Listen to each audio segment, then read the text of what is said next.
live in the dungeon. This is the Dream Warrior Review. I'm Kurt Thomas. I'm Mick Strawn. And this is episode 73.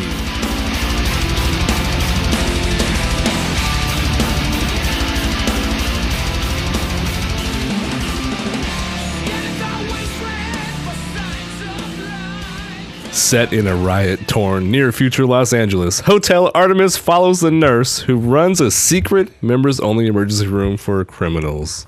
It's true. Jodie Foster. What can I say? Drew Pearce directed and wrote this. It was amazing. And it has an amazing cast. It's an amazing film. Yeah. It was an amazing film.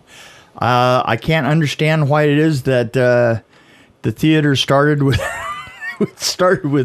eight, no, I think seven people. We had seven six people. 6 people in there, and three of us were left at the end. Right. Yeah. I can't understand that. I don't get it. This film was amazing. I mean, really. Okay, well, we are very careful. We live in a weird place, and there were a lot of F words, and I was like, I wonder if that had something to do with it, because it was right after like a multiple, like 3 or 4 different in a row. Oh, right, yeah. And then I noticed this couple jumped up, and they were kind of an older couple. So I don't know, maybe that had something to do with it. I'm incensed. I can't believe I'm this. incensed. I didn't know there was language in this one. I can't believe people don't talk like that. You know that. So I don't know. We live in a place where people might not get this movie, I think, is what I'm saying. Yeah. Oh, yeah. And this movie may not be understood anywhere between L.A. and New York. But it was an amazing film. The art direction on this film was absolutely top notch. I have to say that the art direction for Blade Runner, which was similar, which was cutting edge. That was a whole new look for the future. Same thing with the music. Yeah, was similar. Exactly. And I think that this was a step up. You said future, and I'm like, okay, 2028. This was set in. I think they went a little bit too. Yeah. I think that they should have gone out to at least 2050 for it, because there was some technology of the high I don't see happening in 10 years. Yeah, no, absolutely. I agree with you. But there were so many things that this film did right, and one of them for sure was this: is from the moment that you sit down in the theater and it comes on, you're riveted. Yeah, you're in the story. You want to see where it's going. You are part of it, and you want to know. I want to shuffle around with Jodie Foster and find out what she's up to. And even Jodie Foster's weird shuffling, it was cast so well. Sterling K. Brown. Sterling K. Brown. He makes me cry a lot because I watch This Is Us with my wife. Yeah, and I don't. He turns me into a girl sometimes. He's such a good actor. You mean like George Clooney turns me into a woman? Well, that's what you do in your personal life. I don't judge. Well, exactly. But Sophia Boutella, who's she? Where did she come from? Man, I liked her. She was beautiful, and she was a great stunt person. Oh, there was some stuff that she did.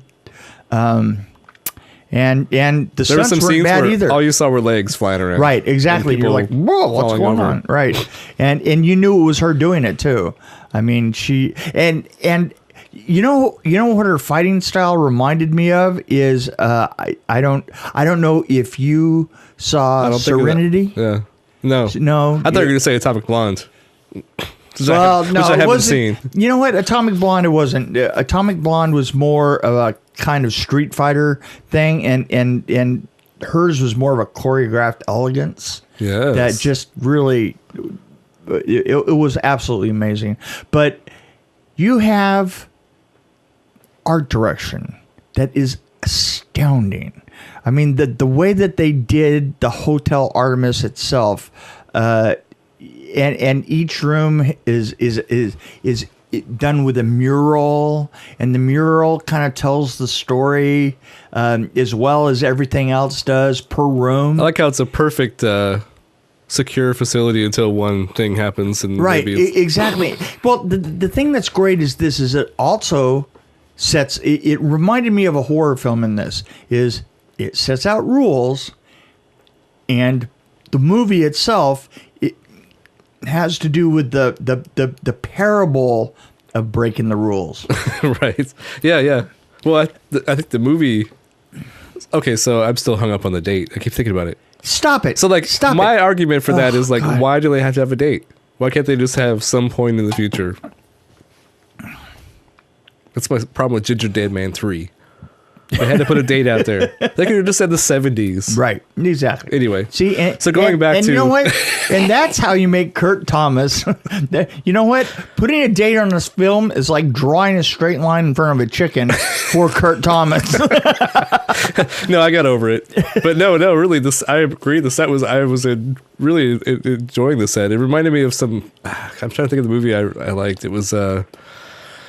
There's a movie where it was set in a hotel and it had the similar kind of look to it. Okay. And it's a really bizarre movie and I can't think of it. Well, there you go. It's Hot L Baltimore. I don't remember what it was. I'll think of it. Maybe I'll stick it in here.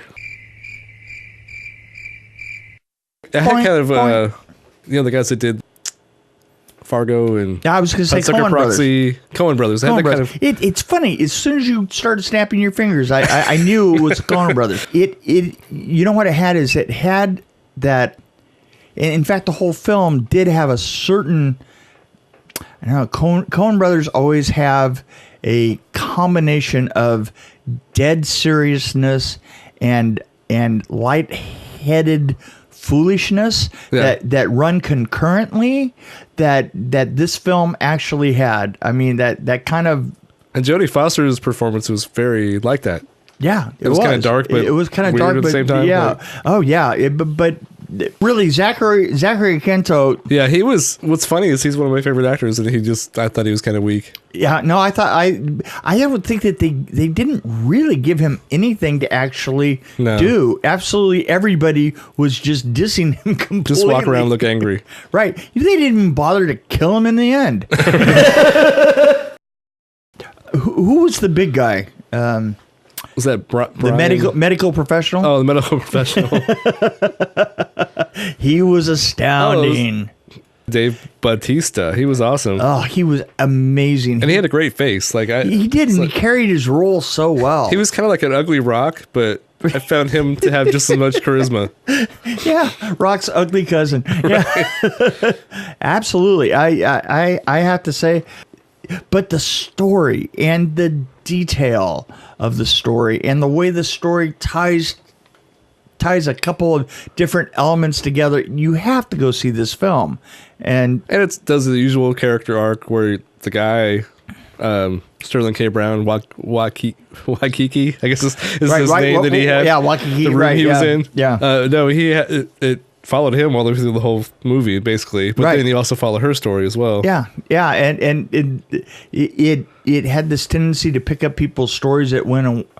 Jeff Goldblum. Yeah, he was the amazing Jeff Goldblum. I mean, Jeff Goldblum has come to the point of where like 2 scenes. But what he does is he comes onto a show and he plays Jeff Goldblum. Yeah, I think that you could recognize his a whole just made for Jeff Goldblum anywhere. Yes, But so they could have a movie and just have a slate that just says insert Jeff Goldblum. Insert Jeff Goldblum here. Have a puppets. Oh yeah. There could be a Jeff Goldblum puppet that could do his role, or a robot, or what he could do a role in 2019, and they could just cut it into all the films that need him in 2019. Oh wait, so when Roger Ebert had his surgery and he lost his voice. Remember how they made that computer system with all the words that he'd ever said? Right. They kind of put it in the system. Right, yeah. They could do that with Jeff Goldblum. Every movie he's ever been in, have every word cut with the video. And I think that'd be awesome. What song are you playing? I'm playing Jeff Goldblum doing Helpless.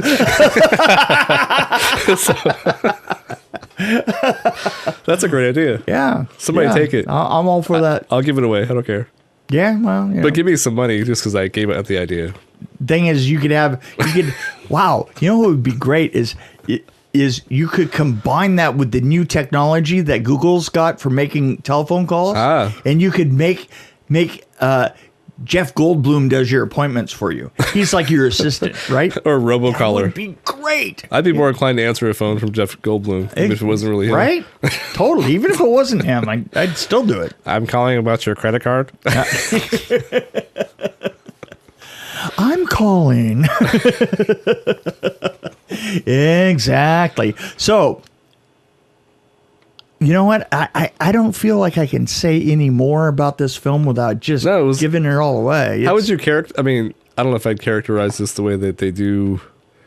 Oh, this is a terrible description of it. It's a very odd film. Yeah. I mean, well, I wouldn't say it's a action crime thriller either. I would probably say, yeah, no, maybe a thriller. I guess maybe. But I don't know. But you know what? Action, comedy, crime. I don't know.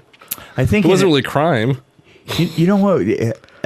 I'll get into this later. We'll talk about something later of what the story itself kind of reminded me. I'm not as excited about this one though as you are. I don't know why. I can't really put my finger on it. What is wrong with you? But so my points went way up with what's her name, niece.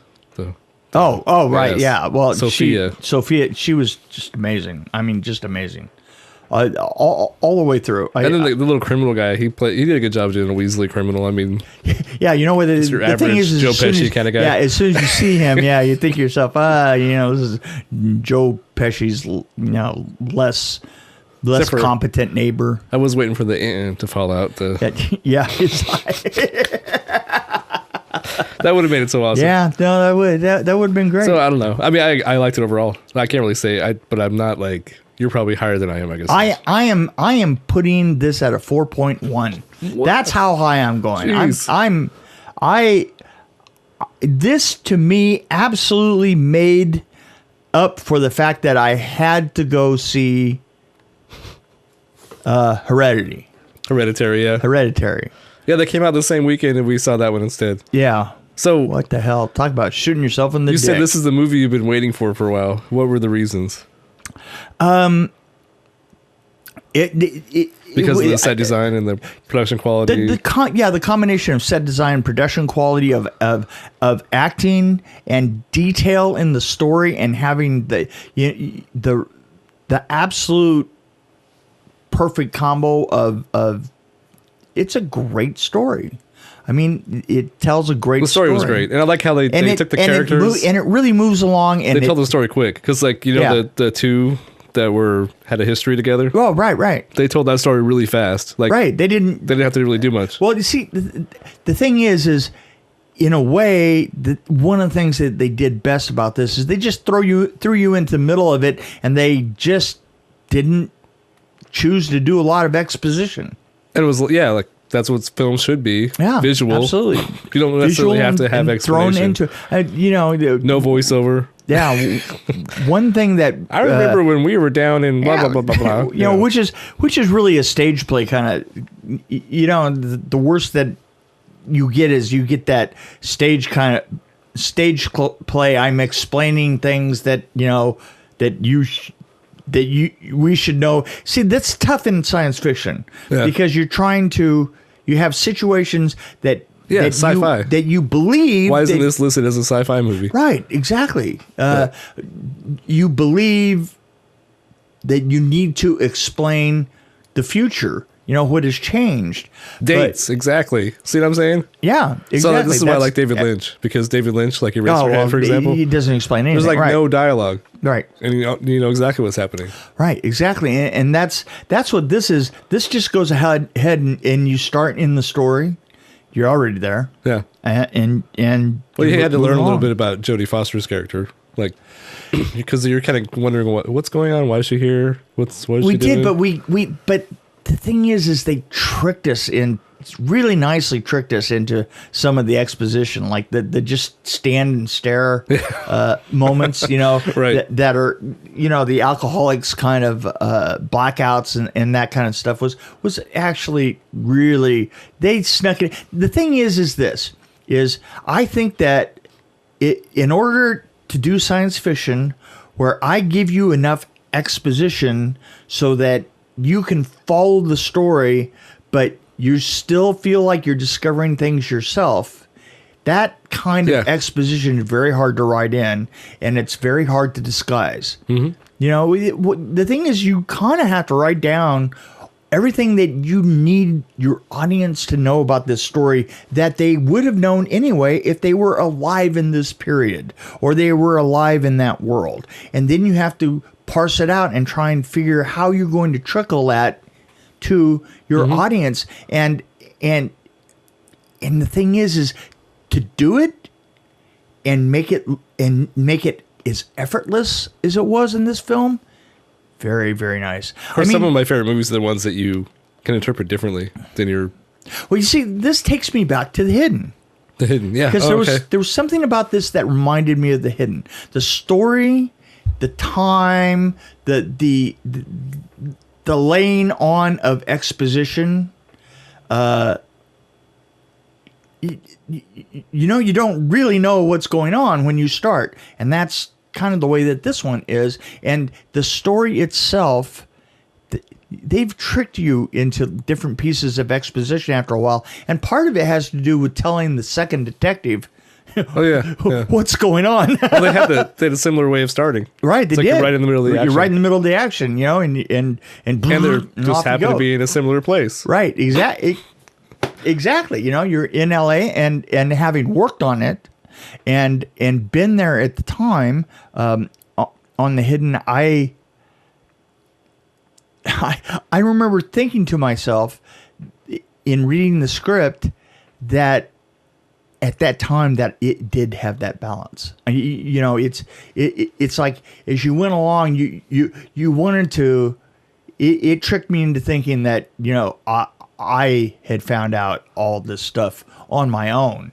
You know, it's where you want to turn in the theater and go, well, no, he's doing that because right? And the thing is, it's already there. They're tricking you into thinking that you kind of discovered a golden nugget. You know, something that's hard to discover, and that's a tricky part of science fiction, because boy, science fiction.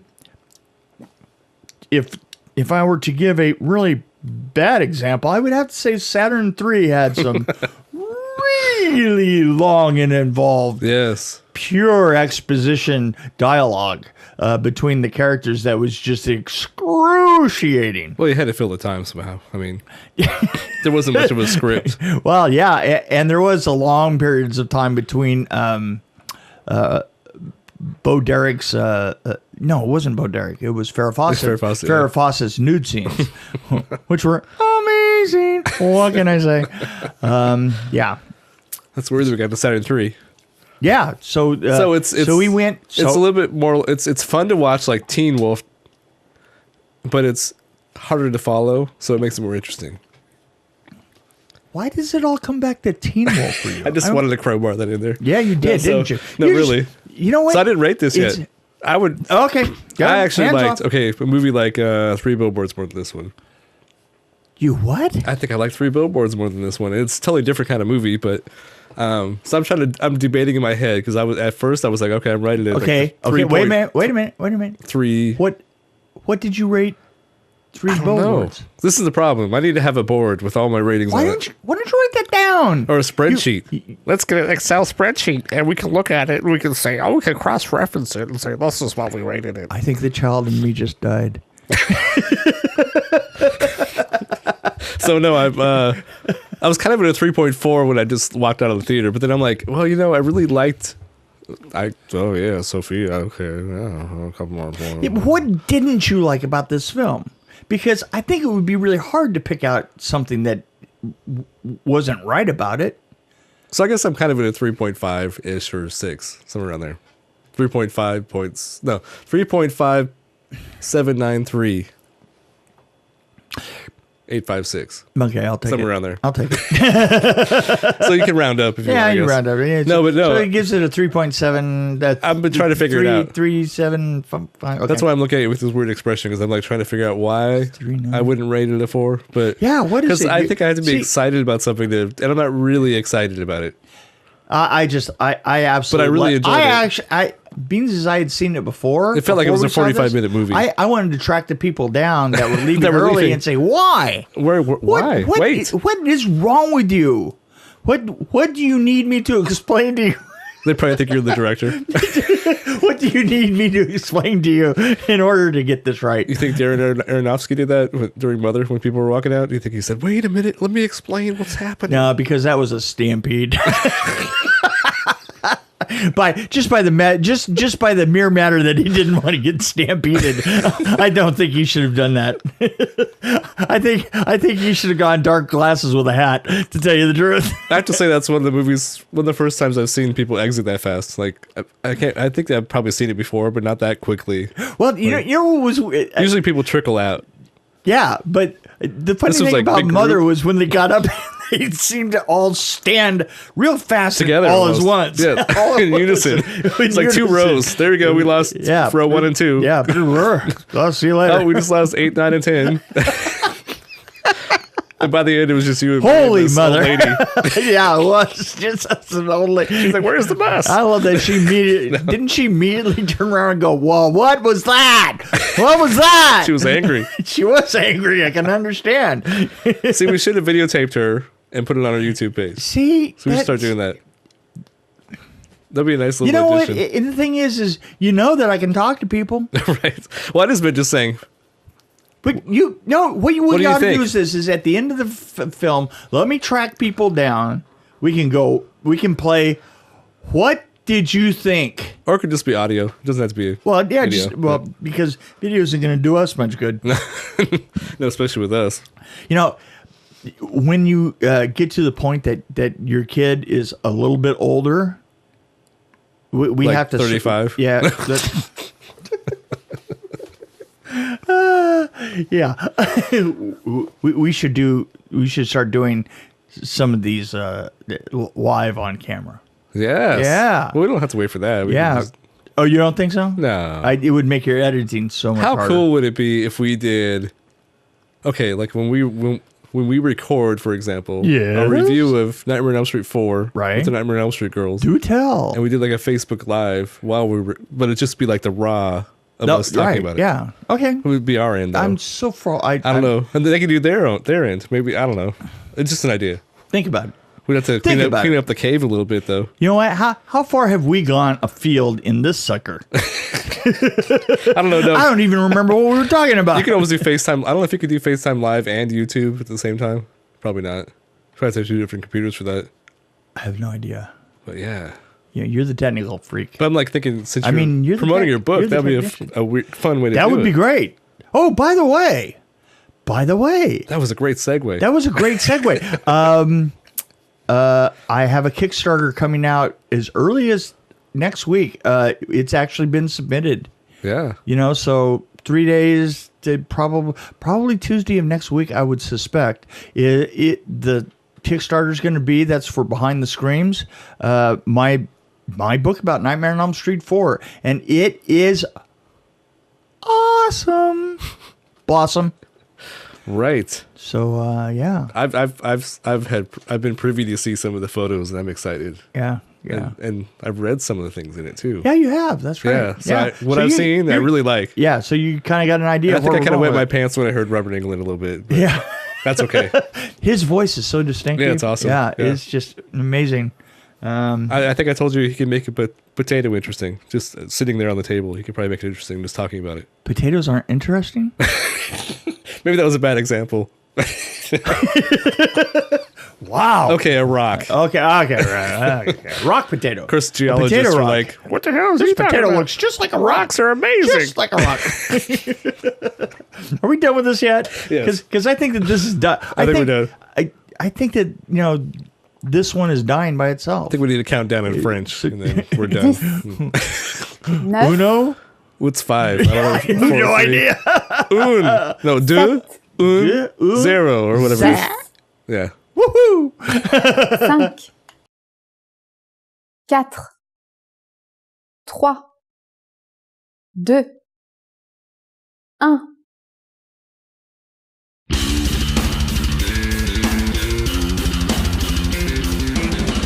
This is Kurt Thomas along with Mick Strawn. Thank you for listening to the Dream Warrior Review.